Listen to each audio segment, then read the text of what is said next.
कुछ दिनों की लगातार साधना के बाद सुमेर की कुछ शक्ति वापस लौट आई। उसकी आंखों में फिर से आत्मविश्वास और घमंड की चमक दिखाई देने लगी। उसी समय बाहर एक जोरदार धमाका हुआ। सुमेर चौंक गई।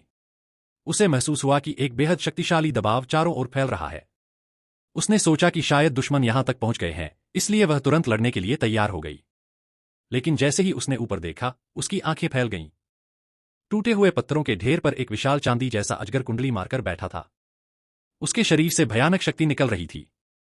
जब सुमेर ने ध्यान से देखा तो उसके माथे पर उगे छोटे से सिंग पर नजर पड़ी। तभी उसे समझ आया कि यह कोई और नहीं बल्कि मैं ही था। यह देखकर वह अंदर ही अंदर परेशान हो गई। अगर उसे अपनी पुरानी शक्ति वापस चाहिए थी तो उसे ड्रैगन जाति की गुप्त साधना दोबारा करनी पड़ती, लेकिन उसके लिए दैत्य कोर की जरूरत थी। उसकी मौजूदा ताकत से वह काम आसान नहीं था। उसे क्या पता था कि उसके मन की सारी बातें मैं साफ साफ सुन सकता था। मैं उसे देख रहा था और मन ही मन सोच रहा था। उधर सुमेर को लगा कि मैं उसे घूर रहा हूं। वह तुरंत मन ही मन बड़बड़ाने लगी। अभी तो तू बहुत अकड़ रहा है। कुछ दिन और रुक जा। जिस दिन मेरी शक्ति लौट आई, उसी दिन तुझे अपने पैरों तले कुचल दूंगी। उसकी बातें सुनकर मैं बस मुस्कुरा दिया। लगता है पुनर्जन्म के बाद भी मुझे एक घमंडी महारानी की सेवा करनी पड़ेगी। यह सोचकर मैं गुफा छोड़कर जंगल की गहराइयों में चला गया। जंगल के भीतर पहुंचते ही मुझे महसूस हुआ कि यहां की आध्यात्मिक ऊर्जा बेहद घनी थी। ऐसा लग रहा था जैसे हर सांस के साथ मेरी शक्ति बढ़ रही हो। मैं तेजी से ऊर्जा को अपने भीतर समाहित करने लगा। तभी अचानक ऊपर से एक तीखी चीख सुनाई दी। मैंने सिर उठाकर देखा तो एक विशाल पक्षी बिजली की तरह मेरी ओर झपट रहा था। मैं तुरंत उछलकर एक तरफ हट गया। उसके पंजे इतने खतरनाक थे कि अगर मैं एक पल भी देर कर देता तो मेरा शरीर टुकड़ों में बंट जाता। हमला खाली जाने पर वह पक्षी फिर आसमान में उड़ गया और दोबारा मेरी तरफ झपटा।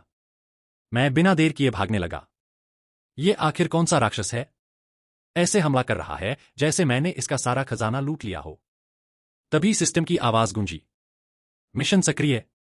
द्वितीय श्रेणी के दैत्य स्वर्णपंखी गरुड़ का शिकार करें। इसका दैत्यकोर सुमेर को देने पर विशेष पुरस्कार मिलेगा। इनाम का नाम सुनकर मेरी आंखें चमक उठीं, लेकिन अगले ही पल चेहरा उतर गया। यह पक्षी सांपों का जन्मजात दुश्मन था। सीधी लड़ाई लड़ना मूर्खता होती। कुछ देर सोचने के बाद मैं जंगल के उस हिस्से की ओर भागा जहां हजारों साल पुरानी विशाल बेलें फैली हुई थीं। स्वर्णपंखी गरुड़ गुस्से में चीखता हुआ मेरे पीछे लगा रहा। वह बार बार नीचे झपटता और मैं किसी तरह बच निकलता।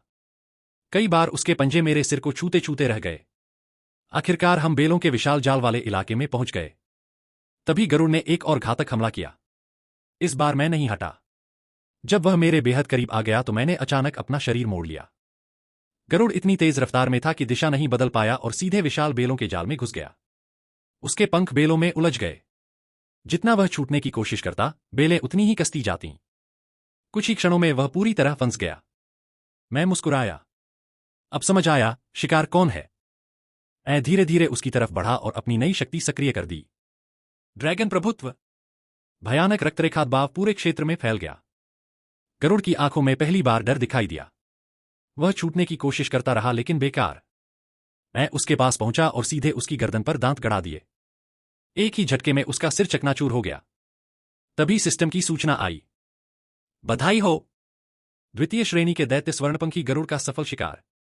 विशेष पुरस्कार प्राप्त, हृदय रक्षक ड्रैगन शल्क। मेरे सामने सुनहरी रोशनी से चमकता एक प्राचीन ड्रैगन शल्क प्रकट हुआ। वह छोटा जरूर था लेकिन बेहद मजबूत था।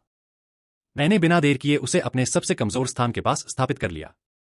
आखिर सुमेर पर पूरी तरह भरोसा करना अभी भी मूर्खता थी। वह मौका मिलते ही बदला लेने की सोच रही थी। ड्रैगन शल्क मेरे शरीर में समा गया और मेरी सबसे मजबूत सुरक्षा बन गया। इसके बाद मैं गरुड़ का शव उठाकर वापस लौटने लगा।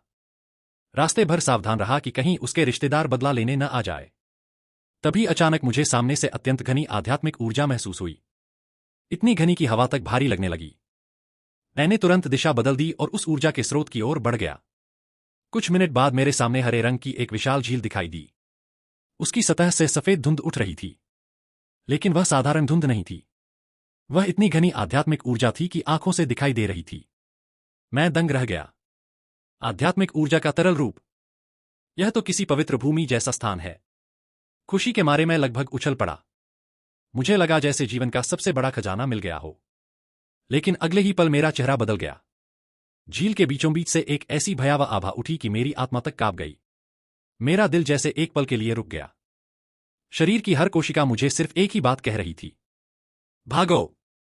मैं तुरंत मुड़ा और पूरी ताकत से भागने लगा।